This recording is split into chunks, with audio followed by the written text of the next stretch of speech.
झारखंड में बड़ा फैसला, हेमंत सरकार ने लिया ऐसा कदम जिसे सुनकर हर कोई हैरान रह जाएगा। आखिर क्या है पूरी कहानी, सच जानने के लिए वीडियो को आखिर तक देखें, वरना आप सबसे जरूरी अपडेट मिस कर सकते हैं। झारखंड में टीचर की कमी पर हाईकोर्ट सख्त, जेएसएससी से पूछा 26,000 टीचर की नियुक्ति कब तक होगी। झारखंड हाईकोर्ट ने सरकारी स्कूलों में टीचर की भारी कमी को लेकर सख्ती दिखाई है। अदालत ने झारखंड कर्मचारी चयन आयोग से साफ साफ पूछा है कि 26,000 टीचर की भर्ती कब शुरू होगी और कब तक पूरी होगी। यह मामला एक जनहित याचिका के तहत सुनवाई में है।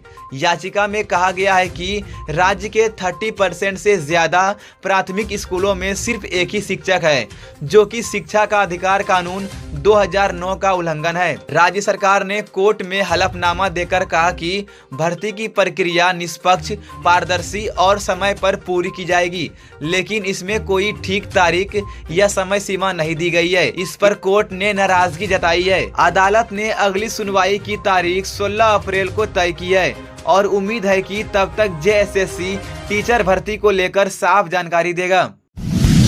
झारखंड सरकार का बड़ा फैसला, उद्योग और खनन कंपनियों को डीजल पर राहत, एटीएफ हुआ महंगा। झारखंड सरकार ने उद्योग और खनन कंपनियों को राहत देते हुए थोक में खरीदे जाने वाले डीजल पर टैक्स 22% से घटाकर 15% कर दिया है। इससे अब कंपनियां झारखंड से ही डीजल खरीदेंगी, जो पहले सस्ता टैक्स दर होने के कारण यूपी, बंगाल और ओडिशा से खरीदती थी। थोक में डीजल खरीदने वाले उद्योगों और कोयला कंपनियों को अब डीजल सस्ता मिलेगा। इससे सरकार को भी 100 करोड़ रुपए तक ज्यादा टैक्स मिलने की उम्मीद है। सरकार ने हवाई जहाज के ईंधन एटीएफ पर टैक्स 4% से बढ़ाकर 12% कर दिया है।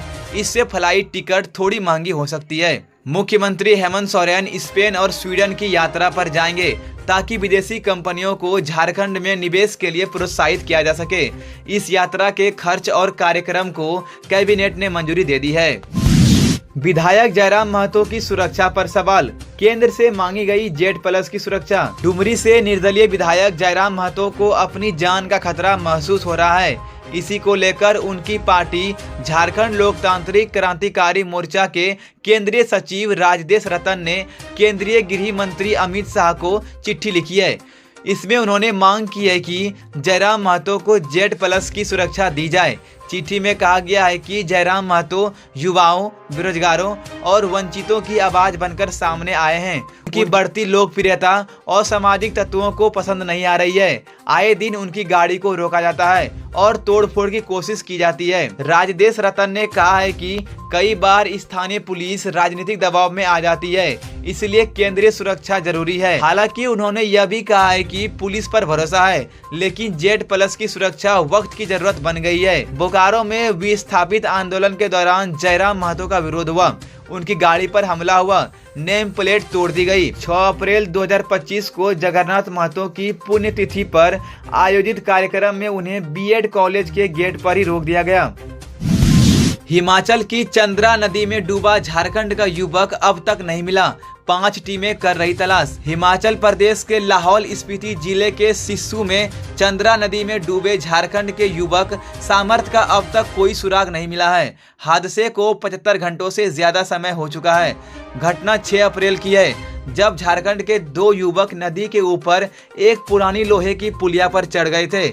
इस दौरान एक का पैर फिसल गया, दूसरे ने उसे बचाने की कोशिश की, लेकिन दोनों नदी में गिर गए। अमर कुमार का शव उसी दिन घटना स्थल से करीब 100 मीटर दूर मिल गया था। सामर्थ, जो रांची के रातू रोड का रहने वाला है, अब तक लापता है। स्थानीय प्रशासन, पुलिस और क्यूआरटी की 5 टीमें लगातार खोजबीन कर रही है। सुंदरनगर से गोताखोर बुलाए गए हैं, जो ठंडे बर्फीले पानी में डुबकियां लगाकर खोज रहे हैं। अब तक 2 किलोमीटर तक का इलाका खंगाल लिया गया है। आज और आगे की तलाशी की जाएगी। लोगों ने बताया कि सामर्थ को नदी में 200 मीटर तक बहते देखा गया था। इसके बाद वह डूब गया। पुलिस का कहना है कि जब तक सामर्थ्य नहीं मिलते तब तक सर्च ऑपरेशन जारी रहेगा। यह घटना झारखंड के परिवार और दोस्तों के लिए बेहद दुखद है। बोकारो में एक लड़की की संदिग्ध मौत, रात में घर में सोई, सुबह तालाब में मिली लाश। बोकारो जिले के पिंडरा जोड़ा थाना क्षेत्र में एक 19 साल की युवती की संदिग्ध हालत में मौत हो गई। युवती का शव बुधवार सुबह घर के पास वाले तालाब में मिला। मृतका का पहचान खुशी कुमारी के रूप में हुई है, जो ग्रेजुएशन की पढ़ाई कर रही थी और अपने परिवार के साथ रहती थी। मंगलवार रात खुशी ने अपने पिता सुरेश महतो और बाकी परिवार के साथ खाना खाया। सब अपने अपने कमरे में सोने चले गए। सुबह जब परिवार वाले उठे तो देखा कि घर का दरवाजा खुला था और खुशी कमरे में नहीं थी। परिजन और पड़ोसी उसे खोजने निकले। कुछ ही दूरी पर स्थित 4 कुनिया तालाब में लोगों ने एक शव देखा। बाहर निकलने पर पता चला कि वह खुशी की लाश थी। ग्रामीणों के मुताबिक खुशी पढ़ाई में होशियार थी और घर में किसी तरह का विवाद भी नहीं था। घटना की जानकारी मिलते ही पुलिस मौके पर पहुंची और शव को पोस्टमार्टम के लिए भेज दिया। पुलिस का कहना है कि यह हत्या है या आत्महत्या, यह पोस्टमार्टम रिपोर्ट के बाद ही साफ हो पाएगा। फिलहाल जांच जारी है।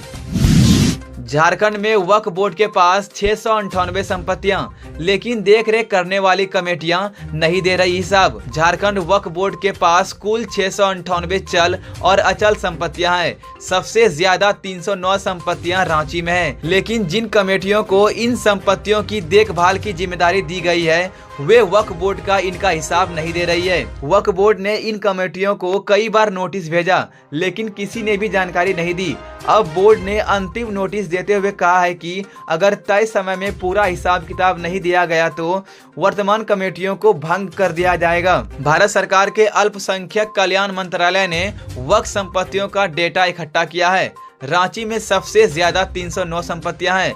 हजारीबाग में 195 संपत्तियां हैं, जबकि गुमला, खुंटी, लातेहार, सिमडेगा और सरायकेला जैसे जिलों में वक्फ की कोई संपत्ति नहीं है। रांची के बुंडू प्रखंड में सबसे ज्यादा 295 संपत्ति है। वक्फ बोर्ड की संपत्तियों में आखिर क्या क्या शामिल है, तो चलिए बताते हैं। 192 दुकानें, 1 तालाब, 1 खेती की जमीन, 1 मदरसा, 2 दरगाह, 29 मस्जिदें, 2 भवन, 2 कब्रगाह और 2 प्लॉट।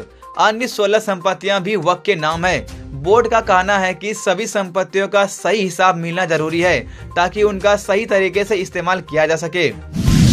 झारखंड के लेटेस्ट न्यूज को सबसे पहले देखने के लिए हमारे चैनल को सब्सक्राइब जरूर करें।